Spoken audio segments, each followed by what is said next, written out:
মা দুর্গা হিন্দু ধর্মের এক অন্যতম পূজ্য দেবী, যিনি শক্তির প্রতীক এবং অসুর বধের জন্য পরিচিত। তার কাহিনী অনেকেই জানেন, তবে কিছু অজানা কাহিনীও আছে যা সাধারণ মানুষের কাছে তেমন প্রচারিত নয়। এখানে আমরা এমনই একটি কাহিনী শুনতে যাচ্ছি। বহুদিন আগে বাংলার এক প্রত্যন্ত অঞ্চলে সুন্দরী নামের একটি গ্রাম ছিল। এই গ্রামে একসময় মা দুর্গার একটি মন্দির ছিল, যা এখন ধ্বংসপ্রাপ্ত। তবে এই মন্দিরের সঙ্গে জড়িত একটি কাল্পনিক কাহিনী আজও স্থানীয় লোকেদের মুখে মুখে প্রচলিত।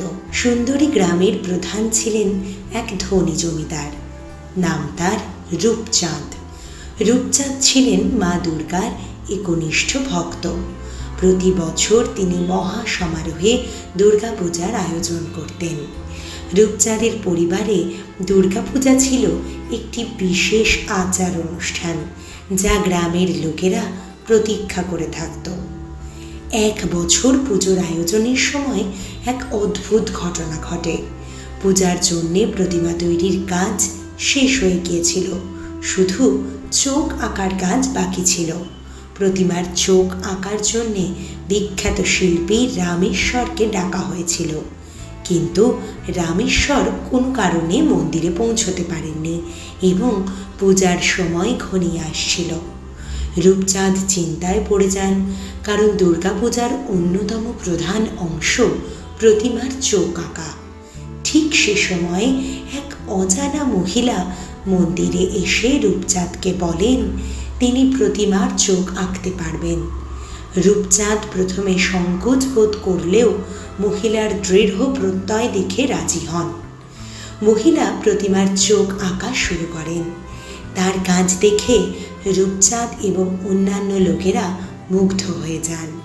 মহিলার হাতের প্রতিমার চোখ জীবন্ত হয়ে ওঠে।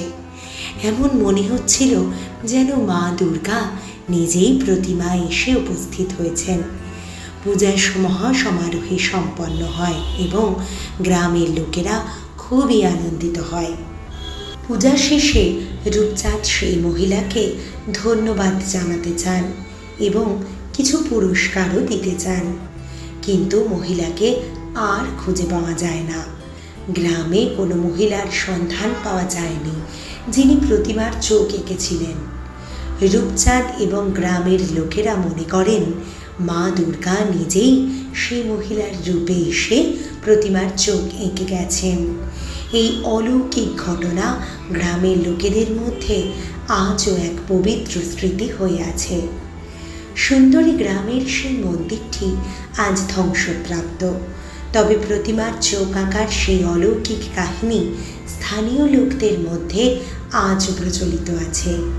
পুজোর সময় এই কাহিনী মানুষের মুখে মুখে ফেরে এবং তারা মনে করেন।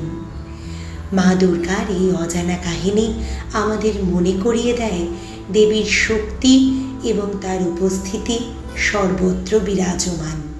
তিনি তার ভক্তদের মধ্যে এক অলৌকিক শক্তি এনে দেন, যা তাদের জীবনের কঠিন সময় সাহায্য করে। সুন্দরী গ্রামের মন্দিরের এই কাহিনী শুধু পূজা নয়, বিশ্বাস এবং ভক্তির একটি উজ্জ্বল উদাহরণ। এই কাহিনী আমাদের শেখায় যে সত্যিকারের ভক্তি এবং বিশ্বাসের সামনে কোনো বাধা থাকতে পারে না। মা দুর্গা সবসময় তার ভক্তদের পাশে থাকেন এবং তাদের রক্ষা করেন, তাদের জীবনকে সুন্দর ও পূর্ণতায় পরিপূর্ণ করেন। ভালো লাগলে ভিডিওটিকে লাইক করুন আর নিজের আপনজনের সঙ্গে শেয়ার করুন। আর এরকমই কিছু অজানা কাহিনী দেখার জন্য চ্যানেলটিকে সাবস্ক্রাইব করুন।